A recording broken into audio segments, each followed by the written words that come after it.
when you look at the first practice, my thought has always been that when you learn to swim, you got to have a pool. When you learn to play football, you got to have pads. So the first 2 days, you're trying to get organized. You're trying to see who's in condition. You're trying to look at your new guys and see what they look like because you haven't been out there on the practice field with them, and all of that looked good. We're a much better team now than we were the day that we left after the spring game. We're deeper. The guys are in better shape. They're stronger. Coach Hess and his staff did a tremendous job this summer. And I've told them they always worry about confidence. If you're stronger and you're healthier, you'll be more confident. And then what you've got to do is you've got to play game speed every play in practice against other good players on your team, and then you become a more confident football team. So by and large, you should be pleased with the first day, but we were. How was the leadership during the off season, and did it carry over today, and who are some of those guys that are standing out? One of the things we talked to our guys about when we first got here, after visiting with them, they all got along. They were all buddies, but nobody would ever call anybody out. And if somebody wasn't doing their job, it was, he's okay, man. It'll work, you know, and all that. And Coach Hess told us this summer a lot of guys were not being rude, not being out of line, but they were saying that's unacceptable, pick it up. So I think we've crossed that line, and you look at the older guys, the fact that Strobridge is back, he looked really good in shorts. He's big and he's fast, and I think he's an NFL player. So him being back helps us. Cater and Hopper look good in shorts. We'll have to see how they look. Obviously, the two safeties, Miles and Miles, are talented.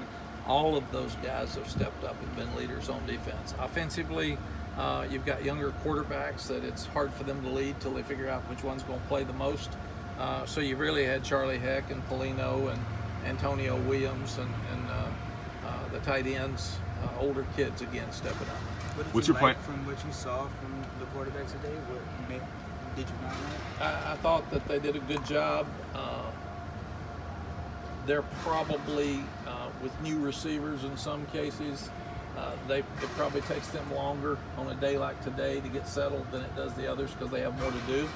And I'll watch the video, but just watching them, that's what I said. They're all three very talented. They're all three good enough.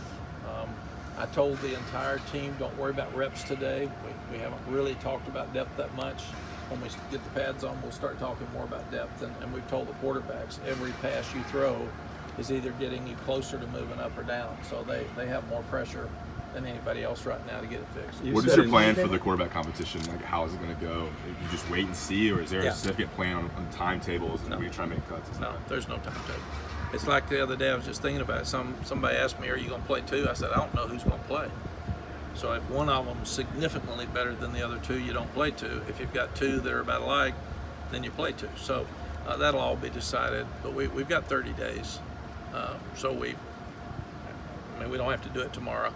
And the other thing that's and it's a story for you all. I've been through this.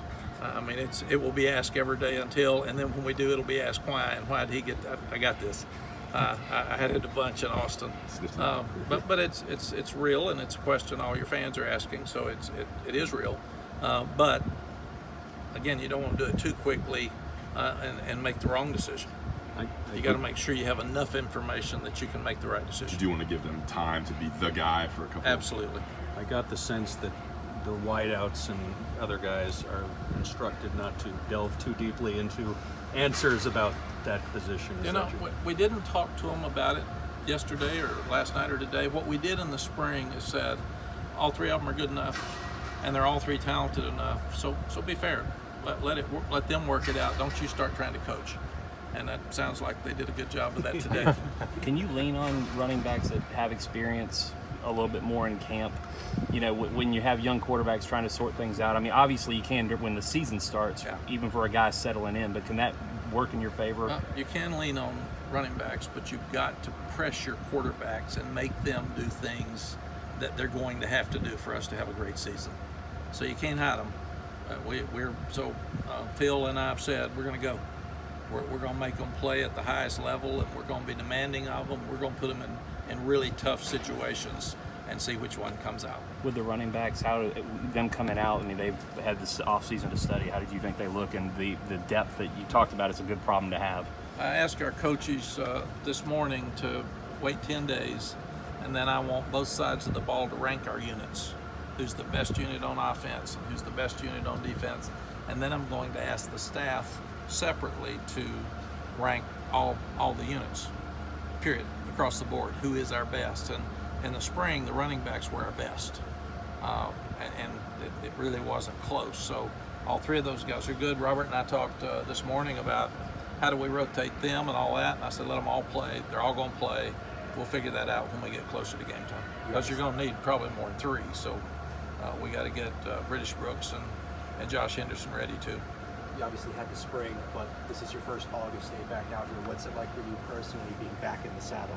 It was fun for me. Every day that I coach another day reinforces the fact that I love this stuff and I should be doing it. Sally was out of town and she called last night and said, how you feel? And I said, I can't wait. I'm excited. So watching the guys, I love fixing things. I've got way too many notes for the coaches to be happy in our meeting this afternoon. But it'll be great. Our second practice will be a lot better than our first one. What areas do you still have depth concerns at? Obviously, there's going to be a few. You mentioned defensive line earlier. What stands out in terms of areas you really need to focus on for depth? In this offense, you need a lot of receivers. So those guys need to stay healthy because we don't have more than enough. We've got maybe just enough.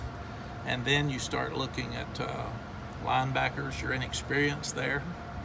So we've got to get probably 5 linebackers that can play. We need 6 of those interior guys that can play. We're not really experienced at the outside. That's why Cater and Hopper need to step up and be in that mix. We haven't gotten any word on Cam Kelly yet. You would like to think that when somebody starts practice, you would know whether they're going to be eligible to play this year or not, but that just hadn't happened. We haven't gotten the response back, so hopefully that'll come soon. So we'll move all those secondary guys around, but I think we have enough people now to satisfy our depth issues. Now we got to figure out of those young ones, which ones can step in and help, and how many plays can they play. I will say that the 2 backup defensive interior people, Taylor and Gill, look better today in shorts. You can't tell again without pads, but you can tell they've worked on their bodies and they are stronger than they were when they left spring. Mack, last season, Aaron Crawford was considered one of the best players in the spring. How's he looked? What do you think about his potential for this season? I think Aaron and Strobridge are really good. They're kind of the kingpins of our front. And we need to stop the run better, and they're a key part of that. Strobridge, I've never seen him before today, except on film. He's really quick, and he's big.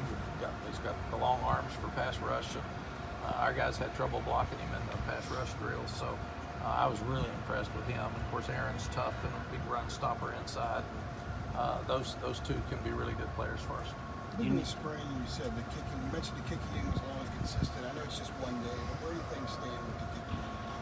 Kicker, punter, kickoff specialist. I didn't get to watch the punting enough today because we did so many drills. The kicking was inconsistent today, which worried me a little bit.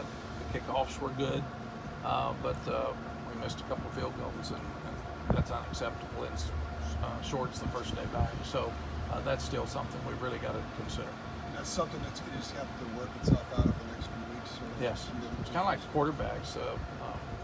You bring in a young walk-on from Virginia and Kim, and you've got Rubino coming in from Appalachian State, along with Ruggles. So we've really got to look at all 3 of those guys, and if they're all 3 about alike, like if the quarterbacks are all 3 alike, then you have to figure out a way to separate them, and we'll have to do that. Coach, just quickly coming in again as the new coach, I guess, what do you take away from these first couple of days of practice, or what do you hope to take away from these first couple of days? I wanted to see if we were in shape, and we are. I wanted to see how the young ones looked, and they look good. Now we've got to figure out who's mature enough in an early enough stage to help us at South Carolina and Miami. And some of them may be 6th game guys, and some of them may be opening game guys. We're not looking at redshirting anybody right now.